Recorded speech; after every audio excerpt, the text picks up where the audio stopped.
nós vamos falar de mais uma aplicação de integral dupla.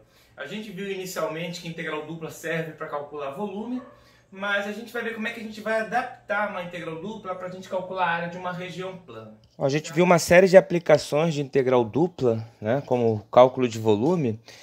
A gente vai ver hoje uma maneira também de formular um problema de cálculo de área de regiões planas via uma integral dupla, tá certo? Nós temos aqui uma região, aqui representado como uma região do tipo 1, certo? Onde o meu x ele está variando entre as constantes a e b, ou seja, um par de retas na vertical, e o meu y ele está variando entre duas funções, né? Quem limita por baixo aqui, quem fecha a minha região é a função g1 de x, e quem fecha por cima é a função g2 de x, tá certo?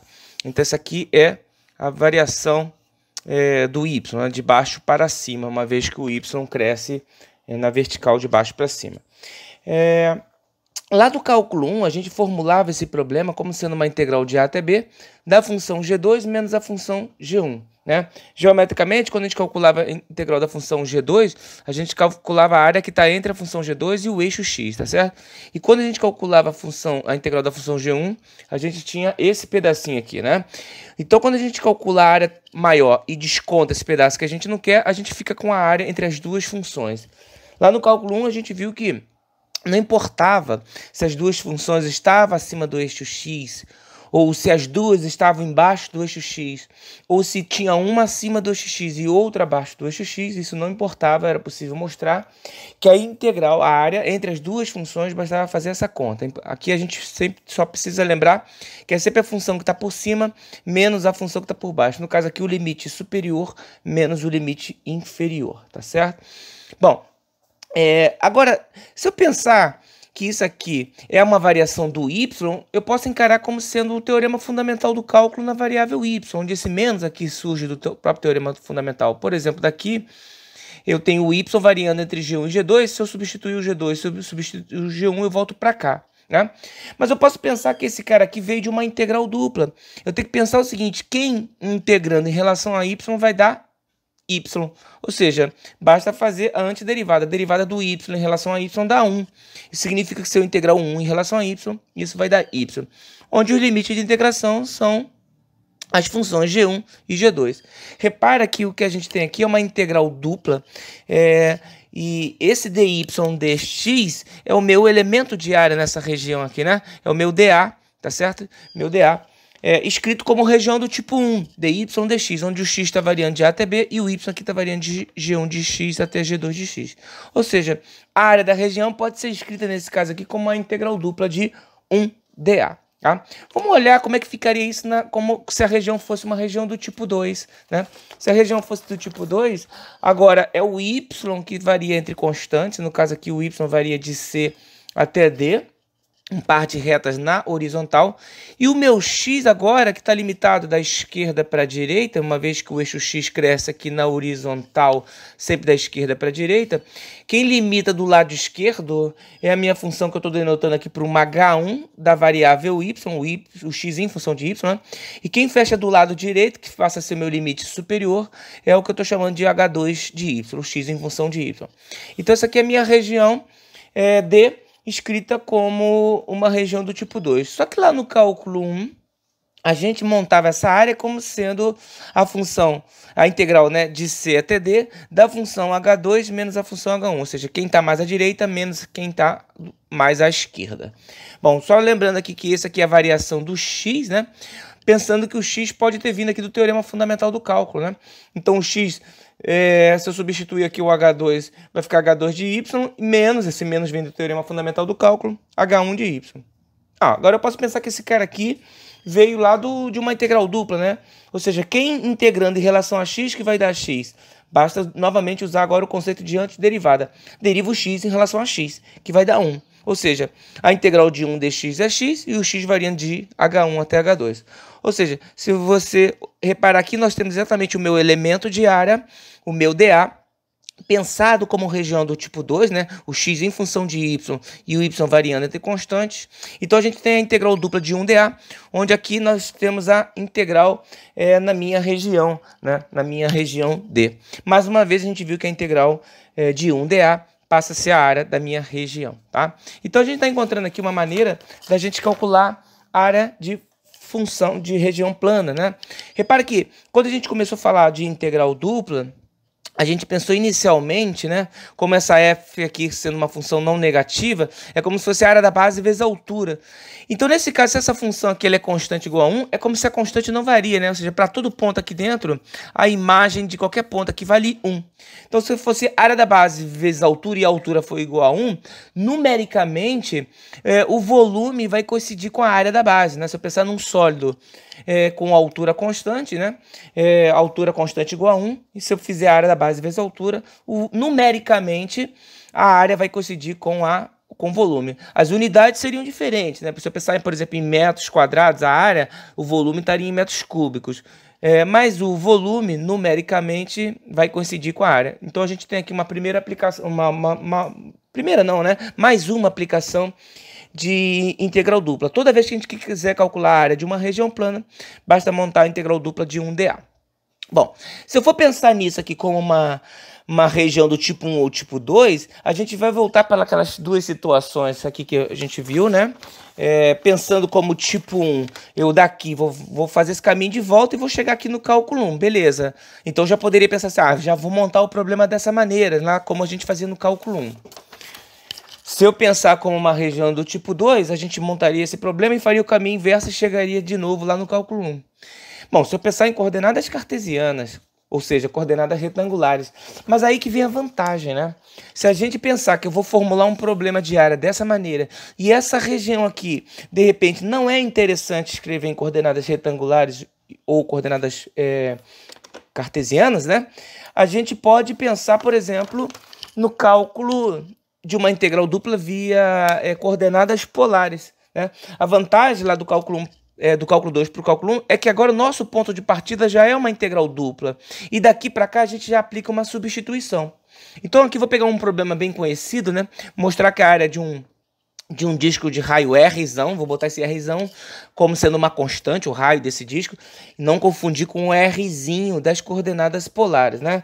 Inclusive aqui, se a gente for analisar as coordenadas polares aqui nesse disco, o meu Rzinho, ele varia desde a origem, né, até a fronteira aqui, que no caso aqui é o raio da circunferência, né? E o θ está variando de 0 a 2π. Esses seriam os limites de integração, caso a gente queira resolver uma integral dupla nessa região. Mas se eu quiser calcular, por exemplo, a área dessa região, a gente sabe que é πr², a gente só vai confirmar ou vamos demonstrar via integral dupla, a gente formula o problema dessa maneira, integral dupla de 1dA.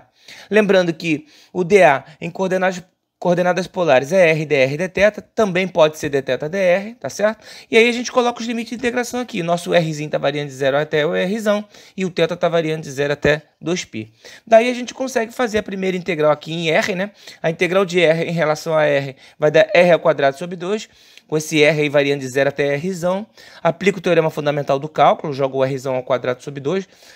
O zero vai zerar, então aqui dentro vai ficar um r² sobre 2, como não depende de θ, eu posso jogar para fora, né? E faço a integral de dθ, então r² sobre 2, repetir, a integral de dθ é θ, o θ variando de 0 a 2π, vai dar r² vezes sobre 2 vezes 2π, o 2 vai cortar com 2, vai dar r² vezes π, ou πr², que é a área de um disco de raio Rzão, né? Bom, mas essa aqui é um problema que a gente já sabia a fórmula.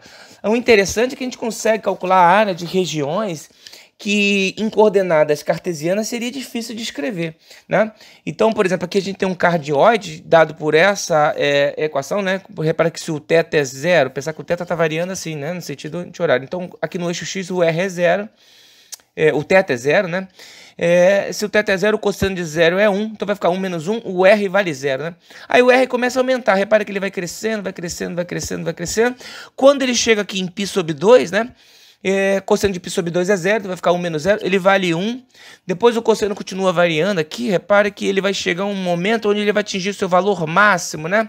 O x é menos 2, mas o r é a distância, o r é 2.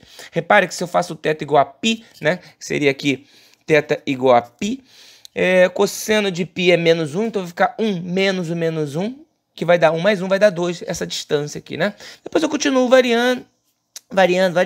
Vai ter um momento que o θ vai valer 3π sobre 2, o cosseno de 3π sobre 2 é 1, desculpa, é 0, né? Então essa conta vai dar 1 menos 0, vai dar r igual a 1, então essa distância aqui é 1, o y é negativo, mas o r é a distância, e ele vai variando até o momento que ele chegar em 2π, onde esse cara aqui vai dar 1, 1 menos 1 é 0.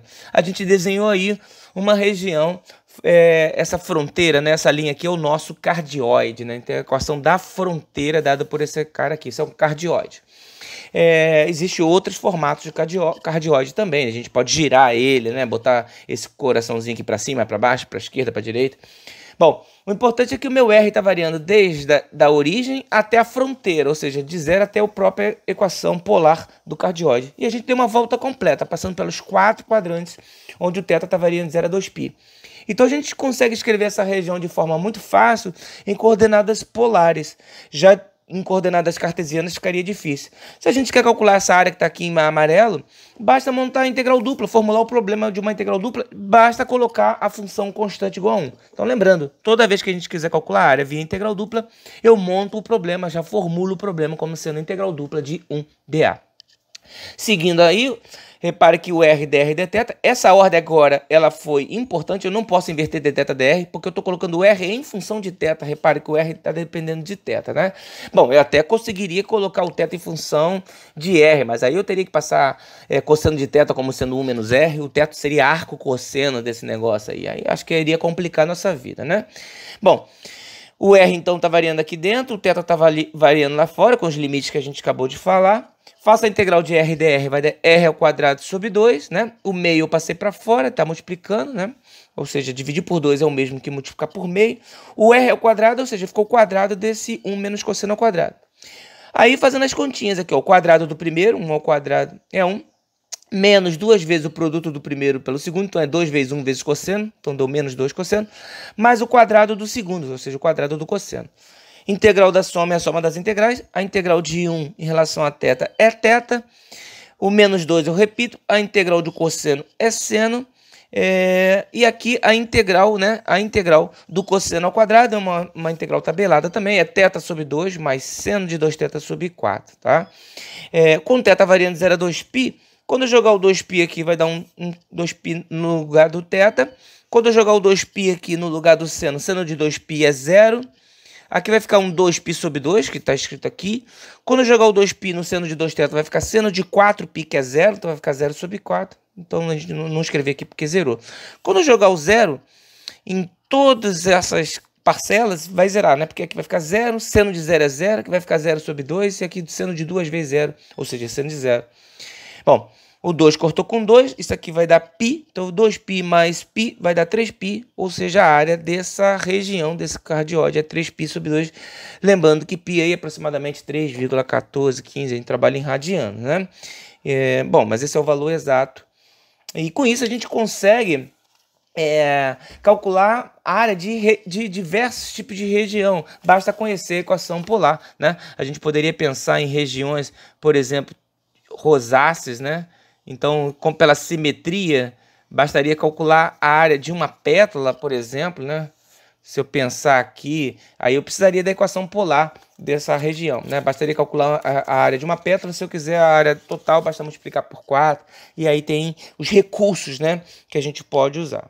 Tá certo? Com isso a gente viu que é possível sempre formular um problema de área, de região plana, via uma integral dupla, onde a gente já sabe que a função que a gente tem que integrar é a constante unitária 1, né? f de x, y igual a 1. Então a gente tem, quando a gente calcula a integral dupla de 1dA, a gente calcula a área de uma região plana, tá?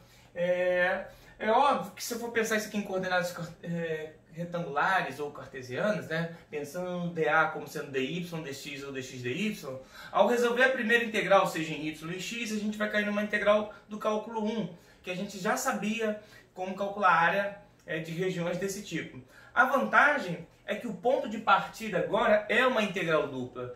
E muitas vezes a gente já tem uma região que a gente opta por fazer uma substituição de variáveis. E aí que vem a vantagem.